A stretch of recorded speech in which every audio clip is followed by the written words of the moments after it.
ಈ ದಿನ 10ನೇ ತರಗತಿ ವಿದ್ಯಾರ್ಥಿಗಳಿಗೆ ಶುಭವನ್ನು ಕೋರ್ತಾ ನಮ್ಮ 10ನೇ ತರಗತಿ ಸಿರಿ ಕನ್ನಡದಲ್ಲಿರ್ತಕ್ಕಂತಹ 4ನೇ ಪದ್ಯ ಚಲಮನೆ ಮೇಳಗಳು.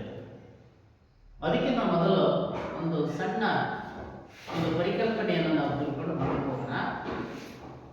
ಚಲಮನೆ ಮೇಳಗಳು ಅಂತೇಳಿ ಇದನ್ನ ಹೇಳಿದವರು ಯಾರು ಅಂತಂದ್ರೆ ಯಾರು ಗೊತ್ತಿದೆ ನಿಮಗೆ? ಯಾರು?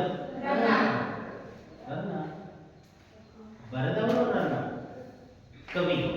ಆದರೆ ನಾನು ಛಲದಿಂದಲೇ ನಾನು ಮೆರೆಯುತ್ತೇನೆ, ಛಲವೇ ನನಗೆ ಪರಮ ಗುರಿ ಅಂತ ಹೇಳಿದವರು ಯಾರು ಅಂತಂದ್ರೆ ಯಾರು? ದುರ್ಯೋಧನ. ಯಾರು? ಈ ದುರ್ಯೋಧನ ದುರ್ಯೋಧನ ಕೌರವರ ಕಡೆಯವನ ಪಾಂಡವರ ಕಡೆಯವನ ಅಂತಂದ್ರೆ ಕೌರವರ ಕಡೆಯವನು ಪಾಂಡವರ ಕಡೆಯವನು? ಕೌರವರ ಕಡೆಯವನು. ಪಾಂಡವರು ಮತ್ತು ಕೌರವರು ಕುರುಕ್ಷೇತ್ರ ಯುದ್ಧ ನಡೆಯಕ್ಕಿಂತ ಮೊದಲು ಅಲ್ಲಿ ಪ್ರತಿಯೊಬ್ಬರಿಗೂ ಒಂದು ಸೇನಾಪತಿ ಪಟ್ಟವನ್ನು ಕಟ್ಟಿ ಯುದ್ಧವನ್ನು ಮಾಡಲಿಕ್ಕೆ ಕಳಿಸಿದ್ದಾರೆ. ಯಾರು? ಕೌರವೇಂದ್ರ ನಾಯಕನಾದಂತಹ ದುರ್ಯೋಧನ ಅವರ ಹಿರಿಯ ಭೀಷ್ಮನಿಗೆ ಸೇನಾಧಿಪತ್ಯವನ್ನು ಪಟ್ಟ ಕಟ್ಟಿ ಯುದ್ಧವನ್ನು ಮಾಡಿಕೊಳ್ಳುತ್ತಾನೆ. ಆ ಯುದ್ಧದಲ್ಲಿ ಬಾಣಗಳು, ಅರ್ಜುನ ಬಾಣಗಳು ಯಾವುದೇ ರೀತಿ ಆತನಿಗೆ ತಗುಲದೆ ಶರಶಯದಲ್ಲಿ ಬಾಣಗಳನ್ನು ಬಿಟ್ಟು ಬರುವಂತ ವ್ಯವಸ್ಥೆಯನ್ನು ಮಾಡಿದರು. ಆ ಶರಶಯದಲ್ಲಿ ಮರೆಯುತ್ತಾನೆ ಯಾರು? ಭೀಷ್ಮರು. ಆಗ ಆ ತಂದೆ ತಾಯಿಗಳ ಅಪೇಕ್ಷೆಯ ಮೇರೆಗೆ ದುರ್ಯೋಧನ ಭೀಷ್ಮರ ಬಳಿಗೆ ಬರ್ತಾರೆ. ಆಗ ಭೀಷ್ಮರು ದುರ್ಯೋಧನನಿಗೆ ಬುದ್ಧಿವಾದ ಹೇಳ್ತಾರೆ. ಆ ಬುದ್ಧಿವಾದ ಸಂದರ್ಭ ಹೇಳುವಾಗ ಯಾಕೆ ಆಗ ನಾನು ಛಲವನ್ನು ಮೆರೆಯುತ್ತೇನೆ ಅಂತ ಯಾವ ರೀತಿಯಾಗಿ ಛಲದಿಂದಲೇ ನಾನು ಮೆರೆಯುತ್ತೇನೆ ಎಂಬುದಾಗಿ ಹೇಳುತ್ತೇನೆ ಎನ್ನುವಂಥ ಪದ್ಯವನ್ನು ತಿಳ್ಕೊಳ್ಳೋಣ. ಯಾಕೆ ನಾನು ತನ್ನ ಛಲಕ್ಕೋಸ್ಕರ ನಾನು ಹೋರಾಡ್ತಾ ಇದ್ದೀನಿ, ಛಲದಿಂದಲೇ ನಾನು ನನ್ನ ಛಲದಿಂದಲೇ ನಾನು ಹೋರಾಡಿ ಮಡಿಯುತ್ತೇನೆ ಎಂಬುದಾಗಿ ಭೀಷ್ಮರಿಗೆ ಹೇಳ್ತಾರೆ. ಯಾರಿಬ್ಬರನ್ನ ಕೊಂದ ಬಳಿಕ ನಾನು ಪಾಂಡವರ ಹಿರಿಯ ಧರ್ಮರಾಯನಲ್ಲಿ ಸಂಧಿ ಮಾಡಿಕೊಡ್ತೀನಿ ಅಂತ ಹೇಳಿ ಹೇಳ್ತಾನೆ. ಸಂದರ್ಭವನ್ನು ತಿಳಿಯೋದಕ್ಕಿಂತ ಮೊದಲು ಆ ಕವಿ ಪರಿಚಯವನ್ನ ಎಲ್ಲರೂ ಕೂಡ ಬರ್ಕೊಳ್ಳಿ ಮಕ್ಕಳ. ಹಾಗಾದ್ರೆ ಚಲಮನೆ ಮೇಲೆ ಈ ಪದ್ಯವನ್ನ ಬರೆದಂತ ಕವಿ ಬರ್ಕೊಳ್ಳಿ. ಕವಿ ಪರಿಚಯವನ್ನ ಕವಿ ರನ್ನ. ಕವಿ ರನ್ನನ ಪರಿಚಯ. ಕಾಲಮಾನ ಕ್ರಿಸ್ತ ಶಕ ಸುಮಾರು 949. ಹಾಗೆಯೇ ಅಂದ್ರೆ 10ನೇ ಶತಮಾನ.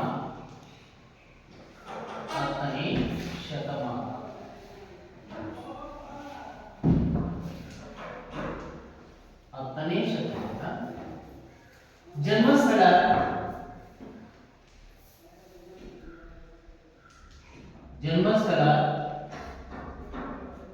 ಬಾಗಲಕೋಟೆ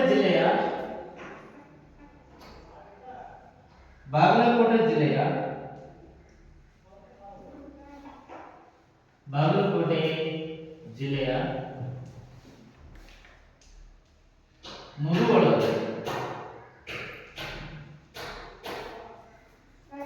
ಮುಧುವಳಲು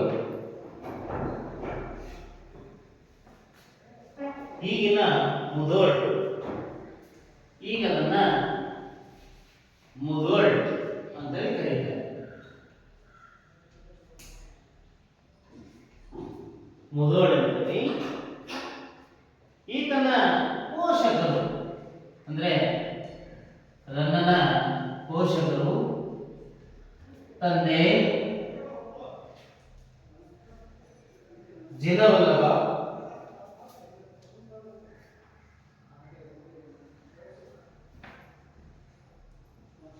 ಜಿನವಲ್ಲ ತಾಯಿ ಅಬಲಾಪಿ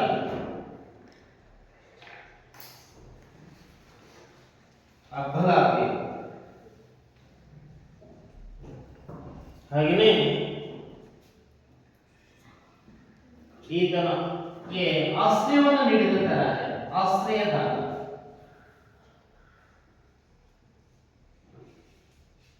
ಆಶ್ರಯದಾತ ಯಾರು ಅಂತಂದ್ರೆ ಚಾಲುಕ್ಯ ದೊರೆ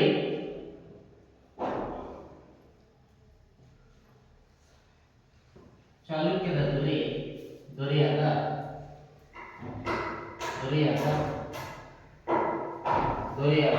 ತೈಲಪುರ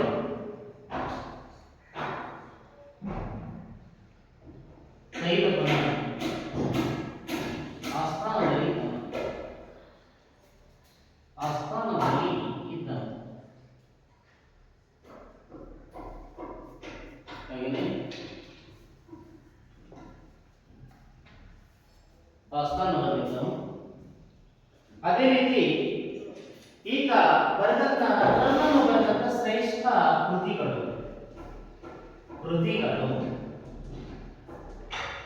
ಯಾವ್ಯಾವ ಅಂತಂದ್ರೆ ಸಾಹಸ ಭೀಮ ವಿಜಯ ಶ್ರೇಷ್ಠವಾಗಿರ್ತಕ್ಕಂಥ ಕೃತಿ ಸಾಹಸ ಭೀಮ ವಿಜಯ.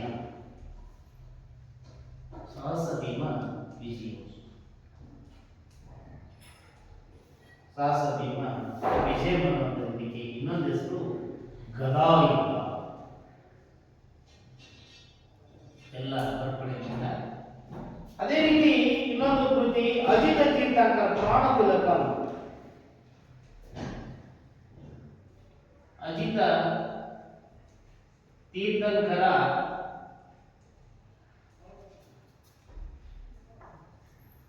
ಪುರಾಣ ತಿಲಕ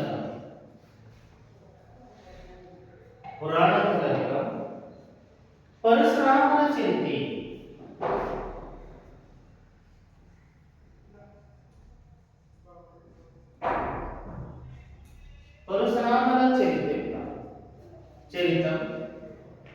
ಪರಶುರಾಮನ ಚರಿತ ಹಾಗೆಯೇ ಪರಶುರಾಮನ ಚರಿತ ಚಕ್ರೇಶ್ವರ ಚರಿತಂ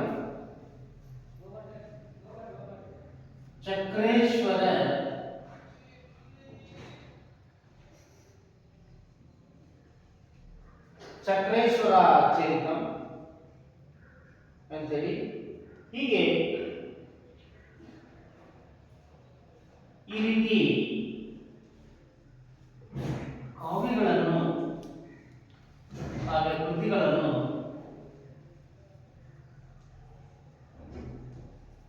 ಬರೆದಿದ್ದಾರೆ. ಹಾಗೆಯೇ ರನ್ನಕಂದ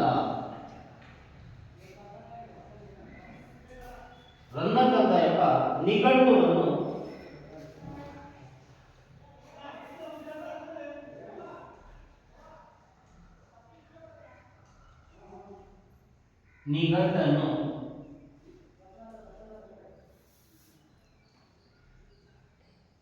ಬರೆದಿದ್ದಾನೆ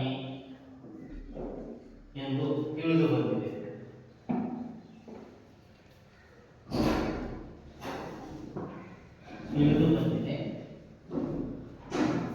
ಅದೇ ರೀತಿ ಬಿರುದು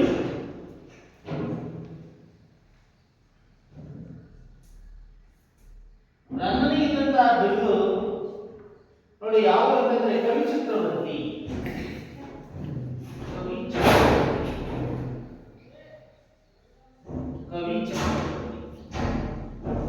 ಎಂಬ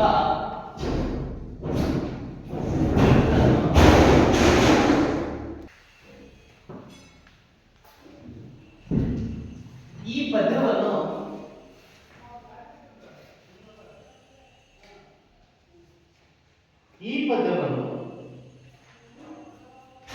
ಸಾಹಸ ಭೀಮ ವಿಜಯಂ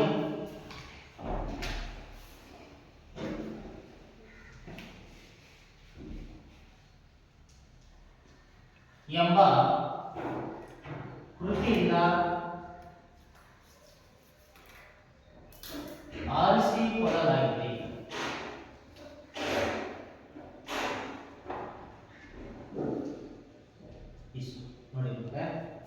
ಕೇಳಿಸ್ಕೊಳ್ಳಿ.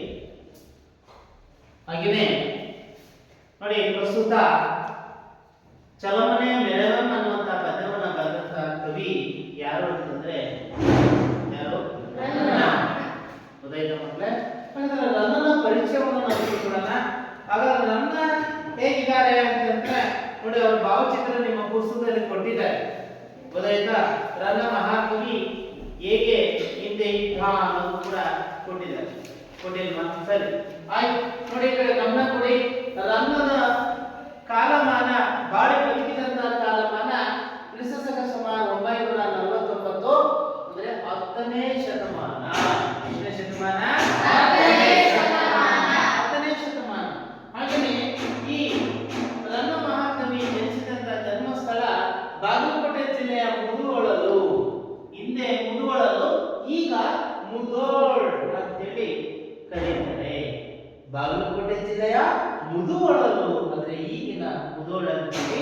ಹಾಗೆಯೇ ರನ್ನನ ಪೋಷಕರು ಅಂದ್ರೆ ಅವರ ತಂದೆ ತಾಯಿ ಜಿನವಲ್ಲಭ, ತಾಯಿ ಅಬ್ಬಲಾಭ್ಯ ಅಂತೇಳಿ.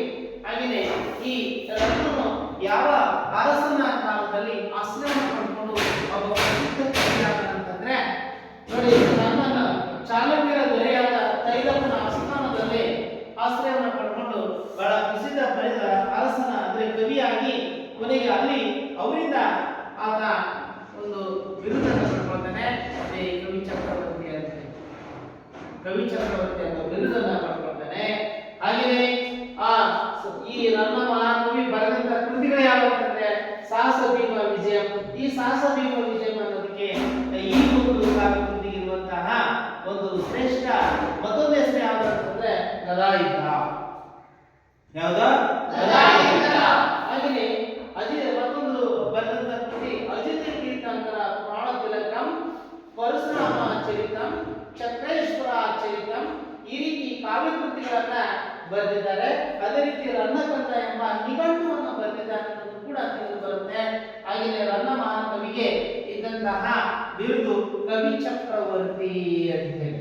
ನೋಡಿ, ಈಗ ಬಾಲ್ಯದಲ್ಲೇ ಯಾವುದೇ ರೀತಿ ಶಾಲೆಗೂ ಹೋದ್ರೆ ತಾಯಿ ಜೊತೆಗೆ ಬಳೆಯನ್ನ ಮಾಡಿಕೊಂಡು ಆತ ತಾಯಿ ಜೊತೆಗೆ ಕಾಲ ಕಳೀತಾ ಇರಬೇಕಾದ್ರೆ ಒಮ್ಮೆ ಶಾಲಾ ಮಕ್ಕಳನ್ನ ನೋಡಿ ತಾನು ಯಾಕೆ ಕಲಿಬಾರದು ಅಂತೇಳಿ ಆತನಲ್ಲಿ ಆಸೆ ಹುಟ್ಟಿ ಕೊನೆಗೆ ತಾನು ಬಳೆ ಮಾಡ್ತಕ್ಕಂಥ ವೃತ್ತಿಯನ್ನ ತ್ಯಜಿಸಿ ಆ ಬಳೆಗಳನ್ನ ತೆಗೆದುಕೊಂಡು ಯಾರಿಗೂ ಹೇಳಿದೆ ಆ ತಲಕಾಡಿನಲ್ಲಿ ಮರಳಿನಲ್ಲಿ ಬಚ್ಚಿಟ್ಟು ಕೊನೆಗೆ ತಲಕಾಡಿನಲ್ಲೇ ಆಗ ಇದ್ದಂತ ಮಂತ್ರಿ ಚಾಮುಂಡರಾಯನ ಮನೆಗೆ ಹೋಗಿ ಅಲ್ಲಿ ಆ ರಾಯ ಅಣ್ಣ ಇದ್ದಾನೆ, ರಾಯ ಇದ್ದಾನೆ ಅಂತ ತಿಳ್ಕೊಂಡು ಅಲ್ಲಿಗೆ ಹೋಗ್ತಾನೆ. ಅಲ್ಲಿ ಅದಿತ ಸೇನಾಚಾರ್ಯ ಗುರುಗಳಿಂದ ದೀಕ್ಷೆಯನ್ನು ಪಡೆದು ಅವನು ಅಲ್ಲಿ ವಿದ್ಯೆಯನ್ನು ಕಲಿತು ಮುಂದೆ ದೊಡ್ಡ ಮಹಾಕವಿ ಆಗ್ತಾನೆ. ಆಗ ಆ ಚಾಲುಕ್ಯರ ಅರಸ ತೈಲಪ್ಪನ ಆಸ್ಥಾನದಲ್ಲಿ ಆಶ್ರಯವನ್ನು ಪಡ್ಕೊಂಡು ಒಬ್ಬ ದೊಡ್ಡ ಮಹಾಕವಿಯಾಗಿ ಕವಿ ಚಕ್ರವರ್ತಿ ಅನ್ನುವಂಥ ದೊಡ್ಡದನ್ನ ಆಗ ಗದಾಯುದ್ಧ ಯಾರ್ಯಾರಿಗೆ ನಡೆಯುತ್ತೆ ಈ ಗದಾಯುದ್ಧ ಅಂತಂದ್ರೆ ದುರ್ಯೋಧನನಿಗೂ ಮತ್ತು ಭೀಮನಿಗೂ ನಡೀತಕ್ಕಂಥ ಗದಾಯುದ್ಧ. ಅದನ್ನೇ ಸಾಹಸ ಭೀಮ ವಿಜಯಂ ಅನ್ನುವಂತಹ ಒಂದು ಕೃತಿಯನ್ನು ಬರೀತಾರೆ. ಆ ಸಾಹಸ ಭೀಮ ವಿಜಯಂ. ಹಾಗಾದ್ರೆ ಈ ಒಂದು ಪದ್ಯ ಚಲವನೆ ಮೆರವಂ ಅನ್ನುವಂತಹ ಈ ಏನು ಈ ಪದ್ಯ ಇದೆಯೋ ಇದು ತಿರುಳು ಇದು ಯಾವ ಮಹಾ ಕಾವ್ಯದಲ್ಲಿ ಅಡಗಿದೆ ಅಂತಂದ್ರೆ ಮಹಾಭಾರತದಲ್ಲಿ ಇರ್ತಕ್ಕಂಥ ಒಂದು ಕಾವ್ಯದ ತಿರುಳು. ಆ ಮಹಾಭಾರತದಲ್ಲಿ ಇರ್ತಕ್ಕಂಥ ಕಾವ್ಯದ ತಿರುಳನ್ನು ಇಟ್ಕೊಂಡು ರನ್ನ ಮಹಾಕವಿ ಬಹಳ ಅದ್ಭುತವಾದ ರೀತಿಯಲ್ಲಿ ಕಾವ್ಯಕೃತಿಯನ್ನ ಇಲ್ಲಿ ಆ ದುರ್ಯೋಧನ ಮತ್ತು ಭೀಮನಿಗೂ ನಡೀತಕ್ಕಂಥ ಸಂವಾದ ಯಾವ ರೀತಿಯಾಗಿ ಯುದ್ಧ ನಡೆಯುತ್ತೆ, ಮೇಲಾಗಿ ಭೀಷ್ಮರೊಂದಿಗೆ ಹೇಗೆ ಸಂಭಾಷಣೆ ನಡೆಯುತ್ತೆ ಅನ್ನೋದನ್ನ ಈ ಒಂದು ಭಾಗದಲ್ಲಿ ನಾವು ತಿಳ್ಕೋಬಹುದು. ಗೊತ್ತಾಯ್ತಾ ಮಕ್ಕಳೇ? ಈಗ ಇದನ್ನೆಲ್ಲ ಬರ್ಕೊಂಡಾಗಂದ್ರೆ ಕೇಳ್ಬೋದಾ? ಗುರುತಿಸ್ತೀರಾ ಬಂದು? ಹಾಗಾದ್ರೆ ಪಾಪ ನಿಮ್ಮ ನಿಜ ಬಾಯ್. ರನ್ನ ಮಹಾಕವಿಯು ಪಡೆದ ಬಿರುದು ಯಾವುದು? ಅದರಲ್ಲಿ ಕವಿ ಚಕ್ರವರ್ತಿ. ಎಲ್ಲಿದೆ ಕವಿ ಚಕ್ರವರ್ತಿ? ಏನಿದೆ ಅಲ್ಲಿ? ಕವಿ ಚಕ್ರವರ್ತಿ ಎಂಬ ಬಿರುದನ್ನು ಪಡೆದರು. ಯಾರು ಪಡೆದರು? ರನ್ನ. ರನ್ನನ ಜನಿಸಿದಂತ ಜನ್ಮಸ್ಥಳ ನೀನ್ ಹೇಳ್ಬಾಯಿ. ರನ್ನನ ಪರಿಚಯವನ್ನ ತಿಳಿಸಿ ಹೇಳೋರಿಗೆ. ಕವಿ ರನ್ನ ಕಾಲ ಕ್ರಿಸ್ತ ಶಕ ಸುಮಾರು 949 10ನೇ ಶತಮಾನ. ಜನ್ಮಸ್ಥಳ ಬಾಗಲಕೋಟೆ ಜಿಲ್ಲೆಯ ಮುಧೋಳಲು, ಈಗಿನ ಮುಧೋಳ್. ಪೋಷಕರು ತಂದೆ ಜಿನವಲ್ಲಭ, ತಾಯಿ ಅಬ್ಬಲಬೆ. ಆಶಯದಾತ ಚಾಲುಕ್ಯ ದೊರೆಯಾದ ತೈಲಪ್ಪನ ಆಸ್ಥಾನದಲ್ಲಿದ್ದನು. ಕೃತಿಗಳು: ಸಾಹಸ ಭೀಮ ವಿಜಯಂ, ಗದಾಯುದ್ಧ, ಅಜಿತ ತೀರ್ಥಂಕರ, ಪುರಾಣ ತಿಲಕಂ, ಪರಶುರಾಮರ ಚರಿತಂ, ಚಕ್ರೇಶ್ವರ ಚರಿತಂ ಈ ರೀತಿ ಕಾವ್ಯ ಕೃತಿಗಳನ್ನು ಬರೆದಿದ್ದಾರೆ. ರನ್ನಕಂದ ಎಂಬ ನಿಘಂಟು ಬರೆದಿದ್ದಾನೆ. ತಿಳಿದು ಬಂದಿದೆ. ಬಿರಿದು ಕವಿ ಚಕ್ರವರ್ತಿ ಎಂಬ ಬಿರುದನ್ನು ಪಡೆದಿದ್ದಾನೆ. ರಮ್ಯಾ, ಈ ನನ್ನ ಮಹಾಕವಿಯು ಯಾವ ಕೃತಿಗಳನ್ನು ಬರೆದಿದ್ದಾನೋ ಹೇಳೋ ನೋಡೋಣ. ಸಾಹಸ ಭೀಮ ವಿಜಯಂ, ಗದಾಯುದ್ಧ. ಅಂದ್ರೆ ಸಾಹಸ ಭೀಮ ವಿಜಯಂ ಅನ್ನುವಂತ ಕೃತಿಗೆ ಯಾವ ಹೆಸರಿದೆ? ಗದಾಯುದ್ಧ. Very good. ಅದು ಹೇಳಬೇಕು. ಪುರಾಣ ತಿಲಕಂ, ಪರಶುರಾಮ ಚರಿತಂ, ಚಕ್ರೇಶ್ವರ ಚರಿತಂ ಈ ರೀತಿ ಕಾವ್ಯ ಕೃತಿಗಳನ್ನು ಬರೆದಿದ್ದಾರೆ. ನನ್ನ ಎಂಬ ನಿಘಂಟು ಎಂಬುದನ್ನು ಕೂಡ ಸಹ ಬರೆದಿದ್ದಾರೆ ಎಂಬುದಾಗಿ ತಿಳಿದು ಬಂದಿದೆ. ಕೂತ್ಕೋ. ನೀನ್ ಬರಮ್ಮ ಸುಸ್ಮಿತಾ. ಪ್ರಸ್ತುತ ಚಲಮನೆ ಮೆರೆಗಳು ಅನ್ನುವಂತಹ ಪದ್ಯವನ್ನ ಯಾವ ಕೃತಿಯಿಂದ ರಚಿಸಿಕೊಳ್ಳಲಾಗಿದೆ ಅಂತ ಹೇಳು. ಎಲ್ಲಿದೆ ಅದು? ಕೂತ್ಕೋ. ಆಕಾರಗಂಧ ಈ ಪದ್ಯವನ್ನು ಸಾಹಸ ಭೀಮ ವಿಜಯಂ ಕೃತಿಯಿಂದ ಆರಿಸಿಕೊಳ್ಳಲಾಗಿದೆ. ಯಾವ ಪದ್ಯ ಅದು? ಚಲಮನೆಯ ಮೆರವಣಿಗೆ. ಚಲಮನೆ ಮೆರೆಗಳು. ಕೂತ್ಕೋ. ಚಲಮನೆ ಮೆರೆಗಳು ಅನ್ನುವಂತಹ ಈ ಪದ್ಯವನ್ನ ಸಾಹಸ ಭೀಮ ವಿಜಯಂ ಅನ್ನುವಂತಹ ಕೃತಿಯಿಂದ ಆರಿಸಿಕೊಳ್ಳಲಾಗಿದೆ. ಹಾಗಾದ್ರೆ ಸಾಹಸ ಭೀಮ ವಿಜಯಂ ಅನ್ನುವಂತಹ ಈ ಕಾವ್ಯ ಕೃತಿಗೆ ಮತ್ತೊಂದಿರುವಂತಹ ಹೆಸರು ಯಾವುದು ಅಂತಂದ್ರೆ ಗದಾಯುದ್ಧ. ಯಾವುದೋ? ಗದಾಯುದ್ಧ. ಸಾಹಸ ಭೀಮ ವಿಜಯಂ ಅನ್ನುವಂತಹ ಕಾವ್ಯ ಕೃತಿಗೆ ಇರುವಂತಹ ಮತ್ತೊಂದು ಹೆಸರು ಯಾವುದು ಅಂತಂದ್ರೆ ಗದಾಯುದ್ಧ. ಉದಯಿತ. ಇನ್ನು ಬಂದವರು ಯಾರಾದ್ರೆ ಉದಯಿತ.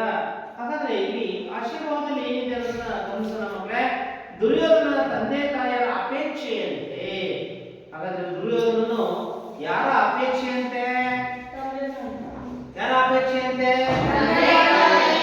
ತಂದೆ ತಾಯಿಯರ ಅಪೇಕ್ಷೆಯಂತೆ ರಣರಂಗದಲ್ಲಿ ಶರಶೀಯದಲ್ಲಿ ಮಲಗಿದ್ದ ತಾತ ಭೀಷ್ಮರ ಸಲಹೆಯನ್ನು ಪಡೆಯಲು ಬರುತ್ತಾನೆ. ಹಾಗಾದ್ರೆ ದುರ್ಯೋಧನ ಯಾರ ಸಲಹೆಯನ್ನು ಪಡೆಯಲು ಬರುತ್ತಾನೆ? ಯಾರ ಸಲಹೆಯನ್ನ? ಬರ್ತಾನೆ. ಭೀಷ್ಮರು ಯುದ್ಧವನ್ನ ಮಾಡದೆ ಪಾಂಡವರೊಂದಿಗೆ ಸಂಧಿ ಮಾಡಿಕೊಂಡು ಬದುಕಬೇಕೆಂಬ ಸಲಹೆಯನ್ನ ದುರ್ಯೋಧನಿಗೆ ನೀಡ್ತಾರೆ. ಆಗ ಭೀಷ್ಮರು ಏನ್ ಮಾಡ್ತಾರೆ? ದುರ್ಯೋಧನ ಬಂದ ಕೂಡಲೇ ಯುದ್ಧವನ್ನ ಮಾಡದೆ ಪಾಂಡವರೊಂದಿಗೆ ನೀನು ಹೇಗಾದ್ರೂ ಮಾಡಿ ಸಂಧಿ ಮಾಡ್ಕೋ ಅಂತ ಹೇಳಿ ಬುದ್ಧಿವಾದದ ಮೂಲಕ ಸಲಹೆಯನ್ನ ದುರ್ಯೋಧನನಿಗೆ ಹೇಳ್ತಾರೆ. ಯಾರೋ ಭೀಷ್ಮರು. ಯಾರೋ ಹಾಗೆ. ಆದರೆ ದುರ್ಯೋಧನ ಅದಕ್ಕೊಪ್ಪದೆ ತಾನು ಯುದ್ಧವನ್ನೇ ಮಾಡುವುದಾಗಿ ತಿಳಿಸುತ್ತಾನೆ. ಆದ್ರೆ ಆ ಭೀಷ್ಮ ಏನ್ ಮಾಡ್ತಾರೆ ನೋಡಿ, ಅಷ್ಟೆಲ್ಲ ಸಲಹೆ ಕೊಡ್ತಾರೆ.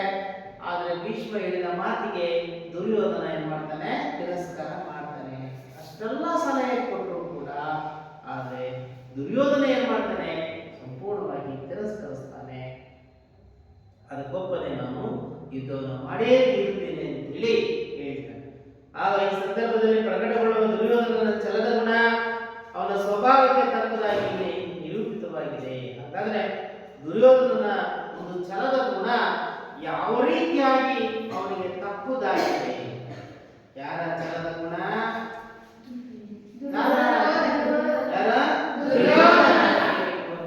ಛಲದ ಗುಣವನ್ನ ಯಾವ ರೀತಿಯಾಗಿ ಮೈಗೂಡಿಸಿಕೊಂಡಿದ್ದ ಅವನು.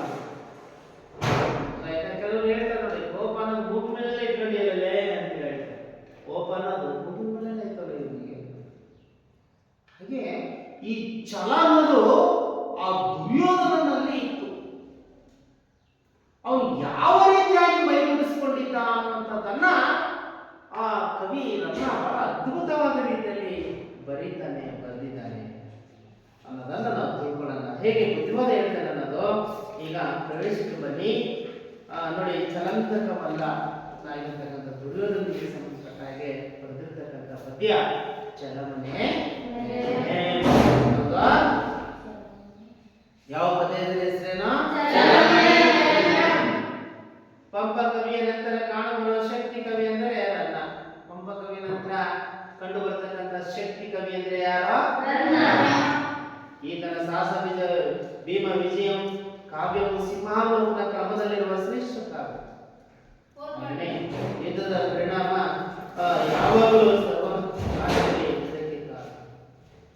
ಯುದ್ಧದ ಒಂದು ಪರಿಣಾಮ ಏನು ಯುದ್ಧದಿಂದ ಆಗ್ತಕ್ಕಂಥದ್ದು ಕಾರಣ ಏನಂತಂದ್ರೆ ಯಾವುದೋ ಒಂದು ಜಗಳ ಆಗಲಿ, ಗಲಾಟೆ ಆಗಲಿ, ಘರ್ಷಣೆ ಆಗಲಿ, ಅದರ ಪರಿಣಾಮ ಏನಾಗುತ್ತೆ ಅಂದ್ರೆ ಅದು ಸರ್ವನಾಶಕ್ಕೆ ಕಾರಣ.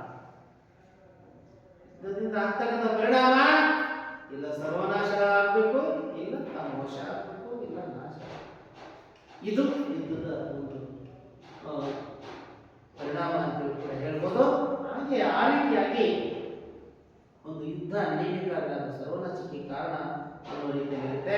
ಯಾರೇ ಆಗಿರೋ ಅದರ ಪರಿಣಾಮವನ್ನು ಎಲ್ಲರೂ ಅನುಭವಿಸಬೇಕಾಗುತ್ತೆ. ತನ್ನ ಹೆಂಡತಿ ಜಗಳದಲ್ಲಿ ಕೂಸ್ಬಿಡುವಾಗ ಅನ್ನೋ ಹಾಗೆ ಅಣ್ಣ ತಮ್ಮಂದ್ರ ಜಗಳದಲ್ಲಿ ಮತ್ತೆ ಯಾರಾದ್ರೂ ಸಿಕ್ಕರೆ ಅವ್ರ ತಲೆನೇ ಹೊಡಿತಾರೆ. ಯುದ್ಧ ಗಲಾಟೆ ತಂದ್ರೆ ಶಿಟ್ಟೆ ಯಾರು ಹೊಡಿತಾರೆ, ಯಾರು ಹೊಡಿತಾರೆ ಗೊತ್ತಾಗುತ್ತಾ? ಹಾಗೆ ಇಲ್ಲಿ ಯಾರೇ ಆಗಿ ಯುದ್ಧದಲ್ಲಿ ಭಾಗವಹಿಸಿದ್ರು ಅದರ ಫಲವನ್ನು ಅನುಭವಿಸಲೇಬೇಕಾಗುತ್ತದೆ. ಆದರೆ ನನ್ನ ಚಿತ್ರಿಸಿರುವ ದುರ್ಯೋಧನ ಛಲವನ್ನೇ ಮುಖ್ಯಗೊಳ್ಳುವವನು ಭೀಷ್ಮನ ಎದುರಿನಲ್ಲಿಯೇ ಸಂಧಿಗೆ ಒಪ್ಪದೆ ಯುದ್ಧ ಮಾಡಿಯೇ ತೀರಬೇಕೆಂಬ ಅವನ ಛಲ ಅವನ ಸ್ವಭಾವಕ್ಕೆ ತಕ್ಕನಾಗಿ ವ್ಯಕ್ತಗೊಂಡಿರುವುದನ್ನ ಇಲ್ಲಿ ಮನಗಾಣಬಹುದು. ಅವನಲ್ಲಿರ್ತಕ್ಕಂಥ ಛಲ ಹೇಗೆ ಅವನಿಗೆ ತಕ್ಕನಾಗಿದೆ? ಯಾರಲ್ಲಿ ಇರುವಂತ ಛಲ? ದುರ್ಯೋಧನಲ್ಲಿ ಇರುವಂತಹ ಛಲ ಅವನಿಗೆ ಎಷ್ಟರ ಮಟ್ಟಿಗೆ ಅವನಿಗೆ ಅದು ಸೀಮಿತವಾಗಿತ್ತು ಅನ್ನುವಂಥದ್ದನ್ನ ಬಹಳ ಅದ್ಭುತವಾದ ರೀತಿಯಲ್ಲಿ ಕವಿ ವರ್ಣಿಸಿರ್ತಕ್ಕಂಥದ್ದನ್ನ ನಾವು ಪದ್ಯದಲ್ಲಿ ಗಮನಿಸೋಣ. ವಚನ ಪದ್ಯ ನೋಡ್ಕೊಳ್ಳಿ ಮಕ್ಕಳೇ. ಪದ್ಯವನ್ನ ಸಾಲು ಸಾಲಲ್ಲಿ ನೀವು ಗಮನಿಸಬೇಕು. ಯಾವ ರೀತಿಯಾಗಿ ಸರ್ ಹೇಳಿದ್ದಾರೆ ಅನ್ನೋದನ್ನ ನೀವೆಲ್ಲ ಗಮನಿಸಬೇಕು. ಮತ್ತೆ ಆಮೇಲೆ ಓದಬೇಕಾಗುತ್ತೆ. ತಂದೆ ತಾಯಿಗಳ ಅಪೇಕ್ಷೆಯ ಮೇರೆಗೆ, ತಂದೆ ತಾಯಿಗಳ ಮಾತಿನ ಮೇರೆಗೆ. ಹಾಗಾದ್ರೆ ದುರ್ಯೋಧನ ತಂದೆ ತಾಯಿ ಹೆಸರೇನು? ಹಾಗಾದ್ರೆ ಗೊತ್ತಿದೆಯಾ? ಯಾರಿಗಾದ್ರು ಹೇಳಿದ್ರಲ್ಲ, ತಂದೆ ತಾಯಿ ಹೆಸರು ಗೊತ್ತಿದೆಯಾ? ಹೆಸರು ಕೇಳಿದ್ರಲ್ಲ? ದುರ್ಯೋಧನ ತಂದೆ ತಾಯಿ ಹೆಸರು ಕೇಳಿದ್ರಪ್ಪ? ಗೊತ್ತಿಲ್ವಾ? ಧೃತರಾಷ್ಟ್ರ ಹೇಳು.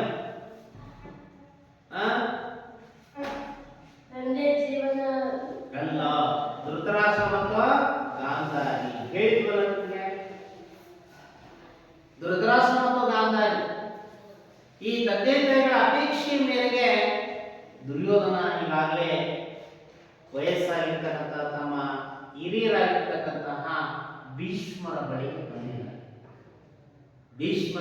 ಬಂದಿದ್ದಾರೆ. ಆಗ ಭೀಷ್ಮರ ಪಾದಕ್ಕೆ ನಮಸ್ಕಾರ ಮಾಡಬೇಕಾದ್ರೆ ಕಣ್ಣು ತೆರೆದು ದುರ್ಯೋಧನಿಗೆ ಹೇಳ್ತಾ ಇದ್ದಾರೆ. ಯಾರು? ಭೀಷ್ಮರು. ಸರಿ ಕೇಳಿಸ್ಕೊಳ್ಳಿ ಅಲ್ವಾ? ಭೀಷ್ಮರು ಕಣ್ಣು ತೆರೆದು ಮಾತಾಡ್ತಾ ಇದ್ದಾರೆ. ಯಾರಿಗೆ ಅಂತ? ಸರಿ ಕೇಳಿಸ್ಕೊಳ್ಳಿ. ಈಗ ಇಂಬು ಕೈಯ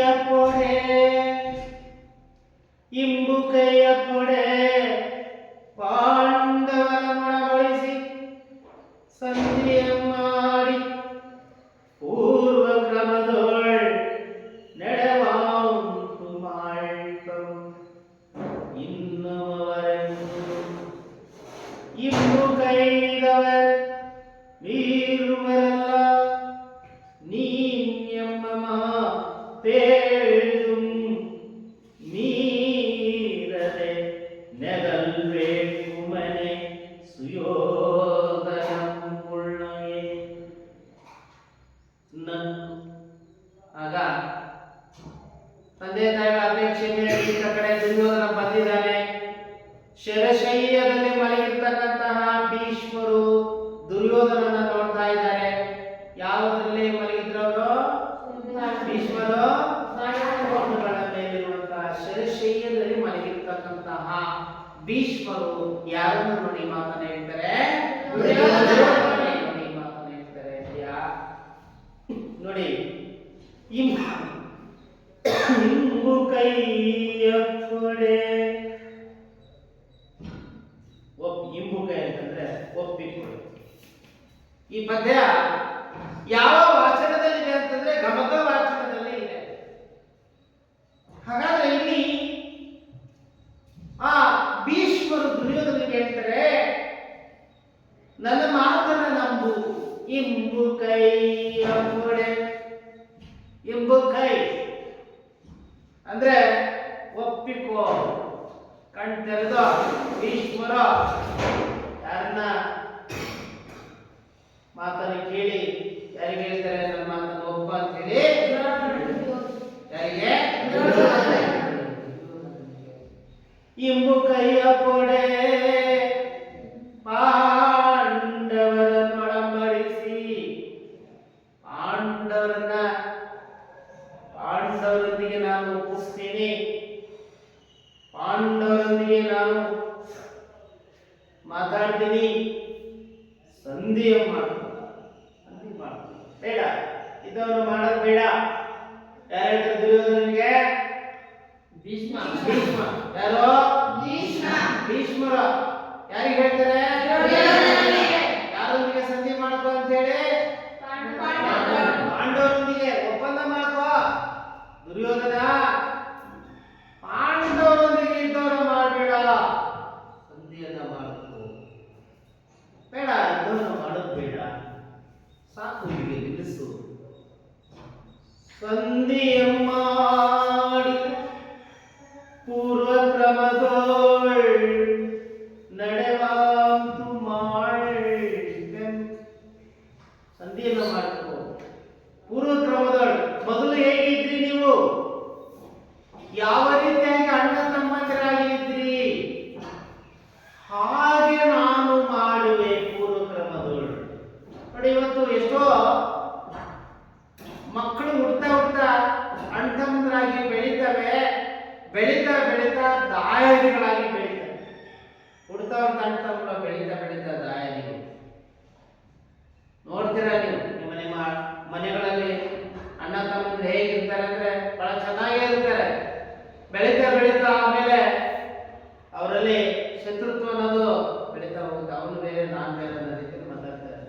ಒಂದೇ ತಾಯಿ ಮಕ್ಕಳ ಹಾಗೆ ಇವತ್ತು ಅದೇ ಅಣ್ಣ ತಮ್ಮ ಮಕ್ಕಳಲ್ಲಿ ನೋಡಿ ನೀವು ಅದೇ ರೀತಿ ಇರುತ್ತೆ. ಅವ್ನು ಕಂಡ್ರೆ ಇವ್ರಿಗಾಗಲ್ಲ, ಇವ್ರು ಕಂಡ್ರೆ ಅವ್ರಿಗಾಗಲ್ಲ, ಹೊಟ್ಟೆಗೆ ಇಬ್ಬರು ಮನೆ ಅಂದ್ರೆ ಮನೆಯಲ್ಲಿ ಇಬ್ಬರು ಮಕ್ಕಳಿದ್ರೆ, 4 ಮಕ್ಕಳಿದ್ರೆ, ಅಥವಾ ಅಣ್ಣ ತಮ್ಮ ಮಕ್ಕಳಿದ್ರೆ ಅವ್ರು ಕಂಡ್ರೆ ಇವ್ರಿಗಾಗಲ್ಲ, ಇವ್ರು ಕಂಡ್ರೆ ಈ ತರ ಒಂದು ಭೇದ ಭಾವಗಳು ಬೆಳೀತಾ ಇರ್ತಾರೆ. ಅದಕ್ಕೋಸ್ಕರ ಇಲ್ಲಿ ಭೀಷ್ಮರು ಹೇಳ್ತಾರೆ, ನೀವು ಮೊದಲಿನಂತೆ ಇರುವಾಗೆ ನಾನು ಮಾಡ್ತೀನಿ ಅಂತೇಳಿ. ಯಾರು ಹೇಳ್ತಾರೆ ಅದನ್ನ? ಭೀಷ್ಮರು. ಯಾರಿಗೆ? ಯಾರನ್ನ ಒಪ್ಪಿಸ್ತೀನಿ ನಾನು? ಇದು ಮಾಡೋದು ಬೇಡ ಅಂತ ನಾನು ಒಪ್ಪಿಸ್ತೀನಿ, ಒಪ್ಪಿಕೋ ನನ್ನ ಮಾತನ್ನ ನಂಬು ಅಂತ ಹೇಳಿ. ಇನ್ನು ಅವರೆಂದು ಇಂಬು ಕೈದವ ಮೀರುವಲ್ಲ.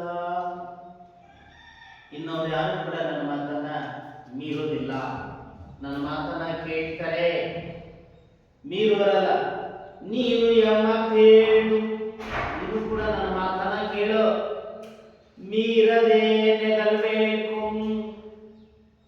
ಮೀರದೆ ಅವ್ರು ಯಾರು ಕೂಡ ನನ್ನ ಮಾತನ್ನ ಮೀರದೆ ನನ್ನ ಮಾತಿಗೆ ಬೆಲೆ ಕೊಡ್ತಾರೆ. ಹಾಗೆ ನೀವು ಕೂಡ ನನ್ನ ಮಾತನ್ನ ಮೀರಬೇಡ. ಮೀರದೆ ನೆಗಲ್ಬೇಕು. ನೆಗಲ್ಬೇಡು ಅಂತಂದ್ರೆ ನಡೆದುಕೋ. ಪದಗಳ ಅರ್ಥವನ್ನ ಬರ್ಕೊಳ್ಳಿ ಮಕ್ಕಳೇ. ನೆಗಲ್ಬೇಡು ಪದಗಳ ಅರ್ಥ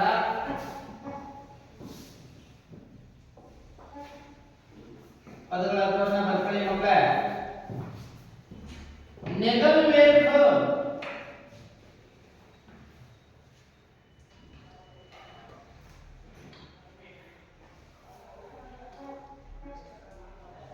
ನೆಗಲ್ಬೇಕು, ನಡೆದುಕೋ.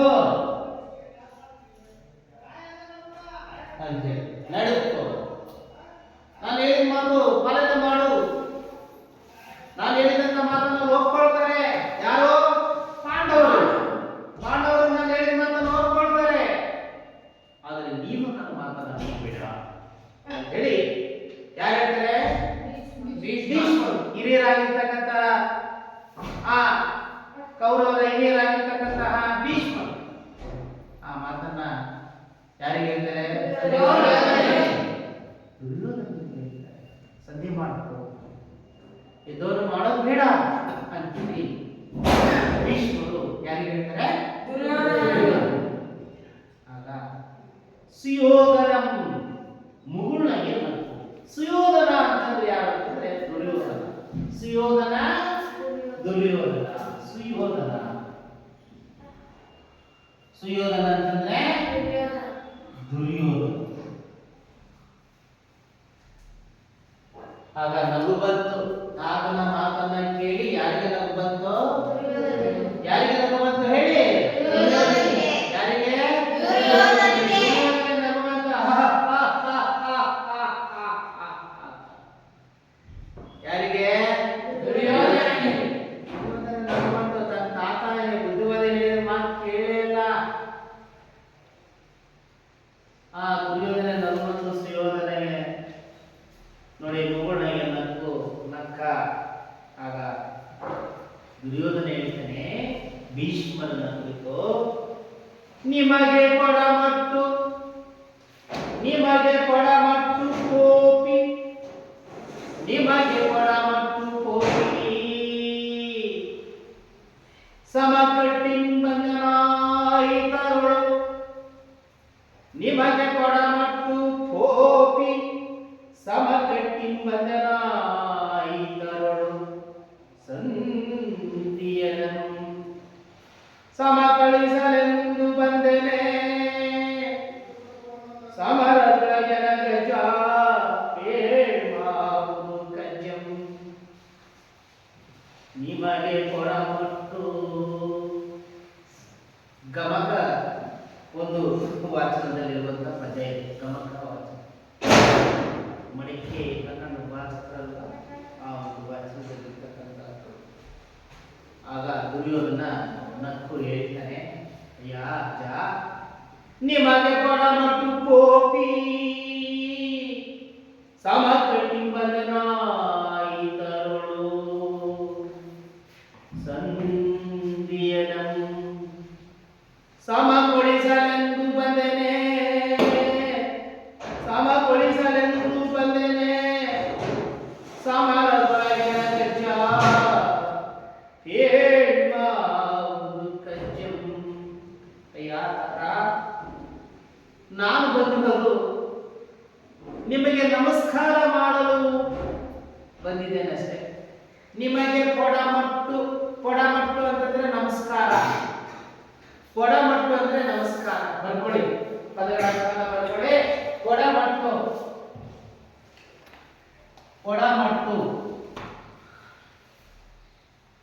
ನಮಸ್ಕಾರ.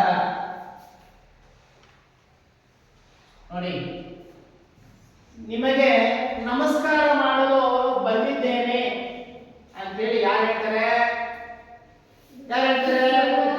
ದುರ್ಯೋಧನ ಯಾರಿಗೆ ಹೇಳ್ತಾನೆ? ನಾನು ಸಂಧಿ ಮಾಡೋದಕ್ಕೆ ಬಂದಿಲ್ಲ ಅಜ್ಜ, ನಾನು ನಿಮಗೆ ನಮಸ್ಕಾರ ಮಾಡಿ ಹೋಗಲು ಬಂದಿದ್ದೇನೆ ಅಷ್ಟೇ. ನಿಮಗೆ ಪಡಮಟ್ಟು ಪೋಪಿ. ಪೋಪಿ ಅಂತಂದ್ರೆ ಹೋಗ್ತಾ ಇದೀನಿ ಅಜ್ಜ. ಸಮಕಟ್ಟಿಂಬಂಧನ ಅಹಿತರೋಳ್ ಸಂಧಿಯನ. ಅಹಿತರೋಳ್ ಅಂತಂದ್ರೆ ಶತ್ರು. ಅಹಿತರೋಳ್ ಅಂತಂದ್ರೆ ಶತ್ರು. ಅಹಿತರೋಳ್ ಶತ್ರು. ಅಹಿತರೋಳ್ ಅಂತಂದ್ರೆ ಯಾರ? ಶತ್ರು. ಬರ್ಕೋಬೇಕು. ಅಹಿತರೋಳ್ ಅಂತಂದ್ರೆ ಶತ್ರು. ಅಯ್ಯ, ನಾನು ನಿಮಗೆ ನಮಸ್ಕಾರ ಮಾಡಿ ಹೋಗಲು ಬಂದಿದ್ದೇನೆ ಹೊರತು ಆ ನನ್ನ ಶತ್ರುಗಳೊಂದಿಗೆ. ಹಾಗಾದ್ರೆ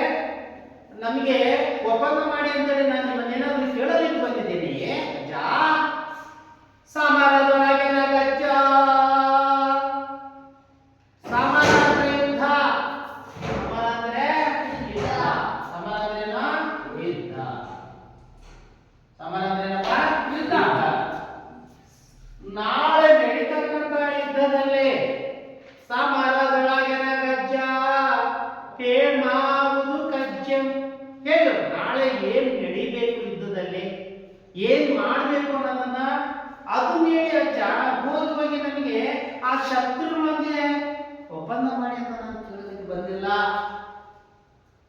ನಿಮ್ಮ ಬಳಿಯಲ್ಲೇ ನಾನು ನಾಳೆ ನಡೀತಕ್ಕಂಥ ಯುದ್ಧದಲ್ಲಿ ನನ್ನ ಕೆಲಸ ಏನು ಅನ್ನೋದನ್ನ ಹೇಳಿ ಬಂದಿದ್ದೀನಿ ಅಂತ ಹೇಳಿ ಹೇಳ್ತಾನೆ.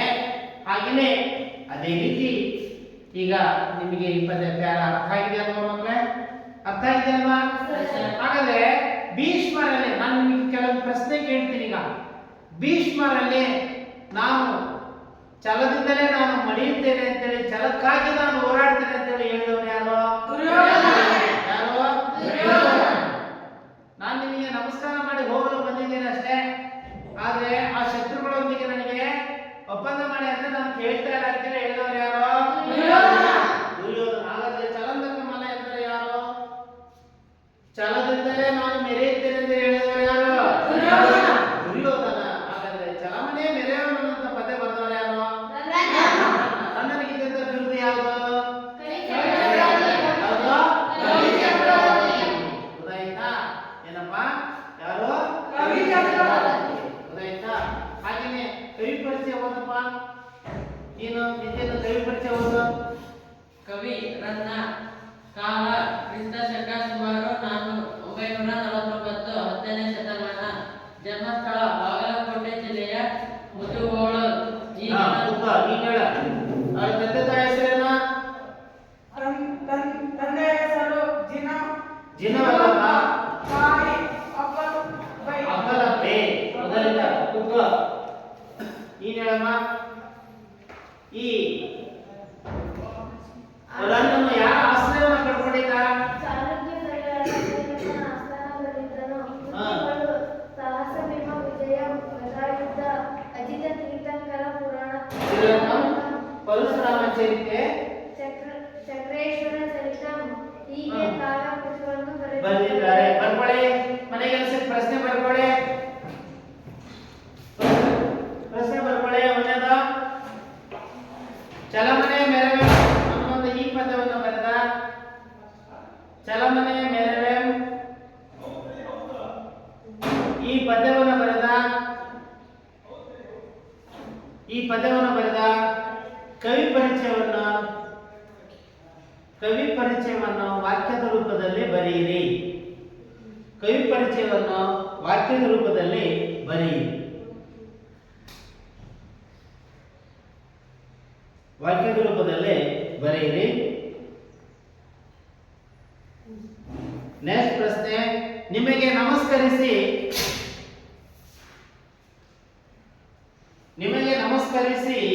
ಹೋಗಲು ಬಂದಿದ್ದೇನಷ್ಟೇ.